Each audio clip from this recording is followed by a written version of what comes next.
Hey everybody, welcome to my suburban oasis. My name's Soleil and I garden in a zone 6A in mid-Michigan, and today we're going to do some cleanup tasks. Let's take a look at the area that we're going to be working with today. So we are over here in the area in front of my deck, and this area has gotten a little bit wild and crazy. It's been absolutely beautiful for several weeks, but now it's time to start cutting back as these Johnson's blue geraniums are creeping about a foot into the lawn, and you really can't see the shrub back here, which is a false cypress. And then we also have some salvia that need to be cut back as well. And it's going to be about 93 today, but right now it is just 73 and it is cloudy, so we're going to try to take care of this. Now I'm leaving this milkweed because, you know, this is something that monarch butterflies like, and the pollinators are all over it. I haven't seen any caterpillars or anything yet, but it's there. I'm also going to be trimming back the Johnson's blue geranium that is here, because if you sit in this chair, you would be absolutely engulfed by it. I might not do that part on camera. We'll probably just get after this side for now. So let's get it done. All right, we'll get my gloves on here. And I've got my handy dandy secateurs. And the Johnson's blue geranium is just gonna get cut right back down to the base. So we'll start with this one because it is the largest. And I'm gonna try to climb back into this garden bed. Excuse me. All right, now I'm back in the garden bed and I can see the base of the geranium quite well. So we're just gonna start clipping away at it, and we'll be definitely composting this. It's gonna be a huge amount of material, but these are such lovely plants that it's worth it. And eventually this mophead cypress that is in here is gonna get a bit bigger, and so the geranium will kind of adapt to that. We also have a small smoke bush that is engulfed by this Johnson's blue geranium.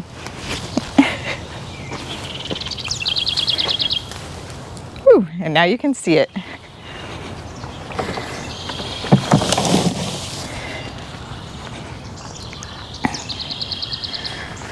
The smoke bush has been here for many years.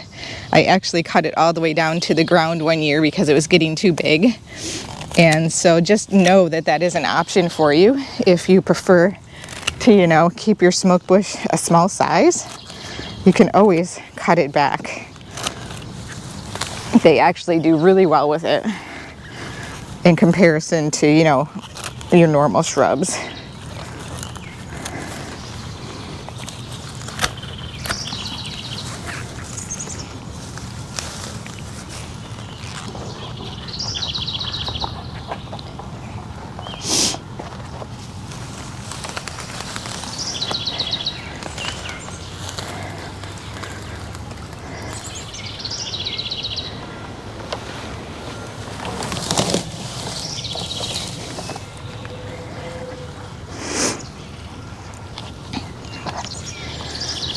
So I thought this would just be a fun little bonus video for you guys this week.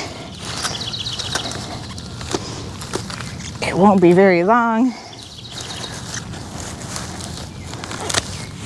but I know some of you have gone out and purchased the Johnson's blue geranium, so I wanted to be sure to share this.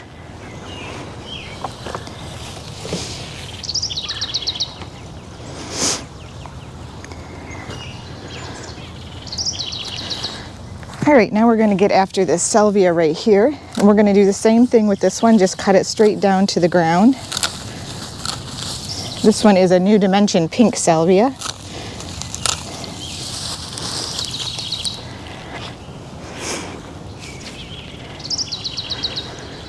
Let's see if I can get all the way back into this corner.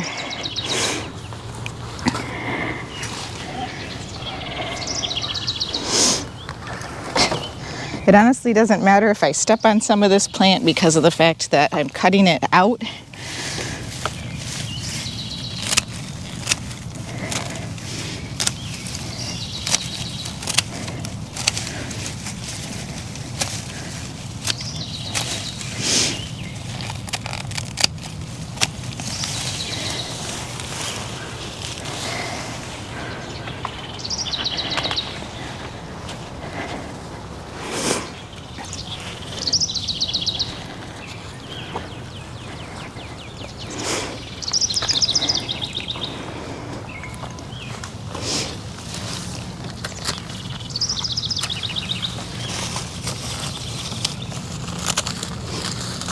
So you can see just how in real time I'm cutting this back, and it really doesn't take long at all.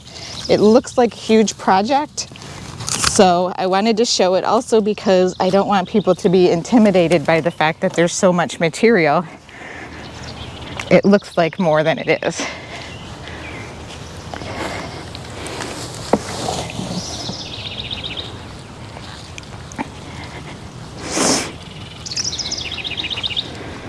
All right, then we have another salvia back here. I think this one is a violet riot, and then we have a caradonna in front. So I'm going to cut these back as well.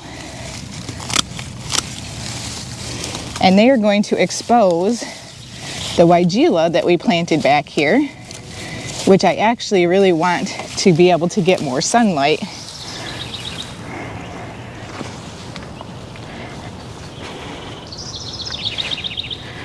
And I'd also like to be able to see it.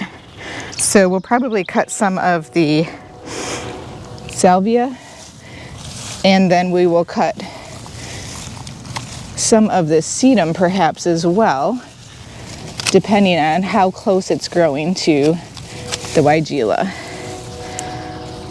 Yeah, I think we'll just snip off a couple of branches on the sedum here.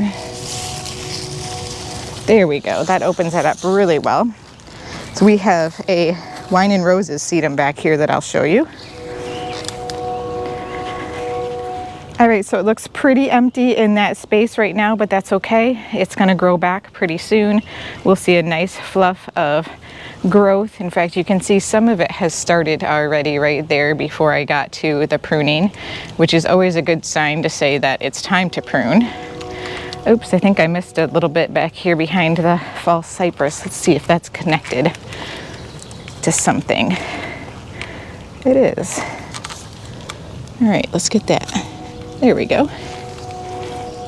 This false cypress is looking pretty good, but as you can see, because of the way the Johnson's blue grew, we have some kind of little strange growth patterns there, so we're just gonna kind of trim back that one little branch that's sticking off to the side there. And then here's the weigela. And the reason why we planted these is because we had a viburnum here that got viburnum beetle. And you can see it's still trying to come back, but I really don't want it to because it got the viburnum beetle and it gets it so bad and there's no real natural predators to it. So it just gets worse and worse every year until you're to the point that they will defoliate the entire plant in a matter of just a couple of days, which is no fun. So let me just kind of tidy up that false cypress there. I'm just going to take this branch back a little bit, not much, just to kind of keep it in line with the other growth that we have. And then I'll grab a couple of the sedum parts here just to give it a little bit more space in the front to stretch out, because eventually I'm going to take those sedums out. The sedums are really just space fillers in this garden bed until those shrubs get larger, so I don't want them to impede the growth on those. And then over here you can see that the Snapdragon is starting to go to seed. I am going to let it continue to bloom for a few more days before I cut that back as well, because it has so many beautiful blooms on it still. But you can see the seed heads, and these will be fun to see if I can get them to grow true to seed. I don't think that they will. I think that we'll probably end up with a whole lot of different colors, but it'll be fun to try. All right, well, I am getting hot and I am getting sweaty, so you probably aren't going to want to watch the rest of the video while I get after the rest of the Johnson's blue that is engulfing that chaise lounge. But I hope you enjoyed today's video and learned a little bit about how to trim back some additional plants and why I'm doing what I'm doing in my garden. And I hope you guys are enjoying your garden, or at least staying cool inside if you're in the middle of a heat wave like I am. Make sure you drink plenty of water and only garden really early in the morning or late at night if you can. Thanks so much again for joining me, and we'll see you next time.